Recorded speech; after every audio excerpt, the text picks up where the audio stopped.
Prize that's from cartoons to give away.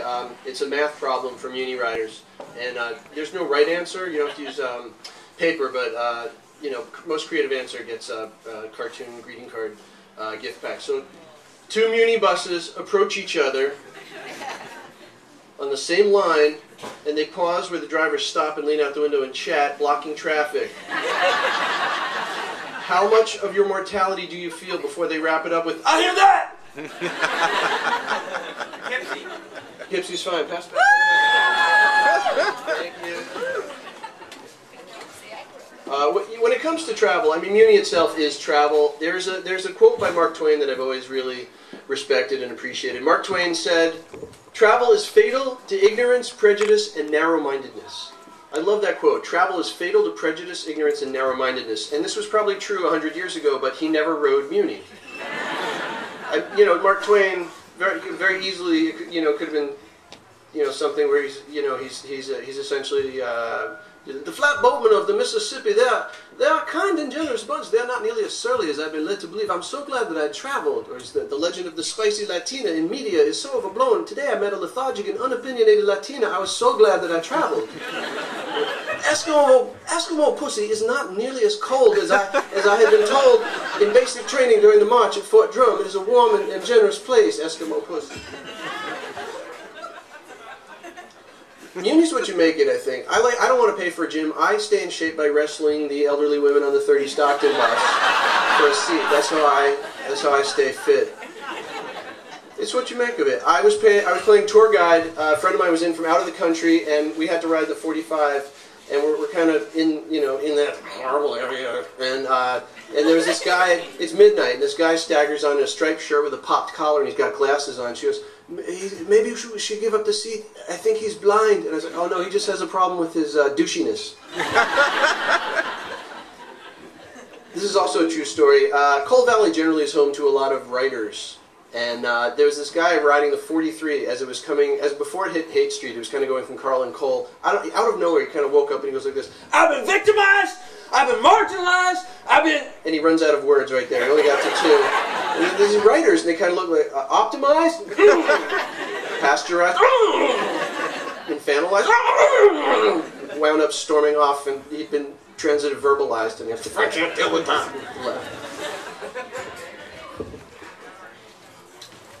Do you guys remember the campaign "You See, We See" on Muni? They had these, you know, you see a driver who slammed the doors in your face and sped off just as you got there. We see a respectful, responsible driver who's making good time. That campaign didn't fly. It's just basically saying, you see it this way, we see it this way, we're never going to... And then they tried putting a human face on the drivers. Do you guys remember this campaign at all? They had, they would profile the drivers.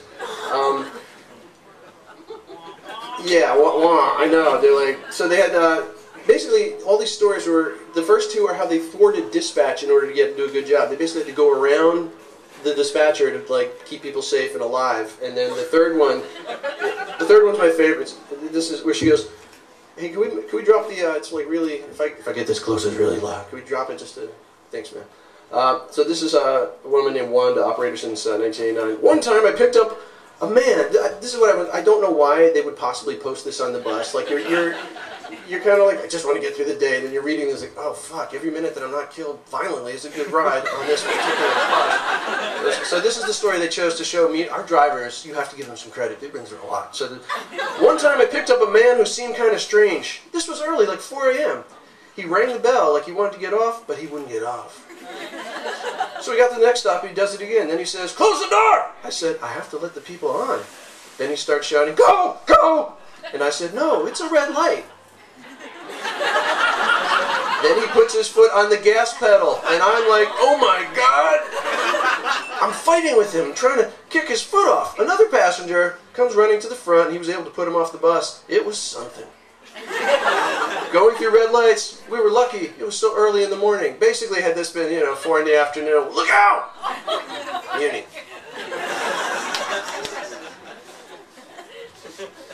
I just want to say my favorite line by far has to be the number 19 Polk, which basically, I mean, it goes, I don't know where it starts, and it just kind of evaporates in the bowels of hell at the end of the day. I mean, and it goes through the Tenderloin, so it's like, it's Muni in the Tenderloin. It's like hell goes to hell.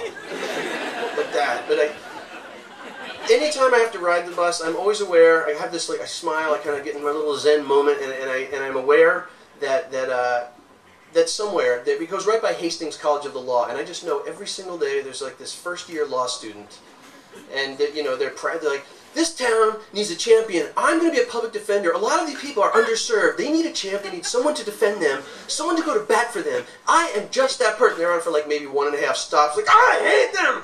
I'm going to be a prosecutor and bury these fucking cockroaches and trade my iPhone for a flamethrower and end this. You guys have been a lot of fun. Thank you very much. Enjoy the rest of the show.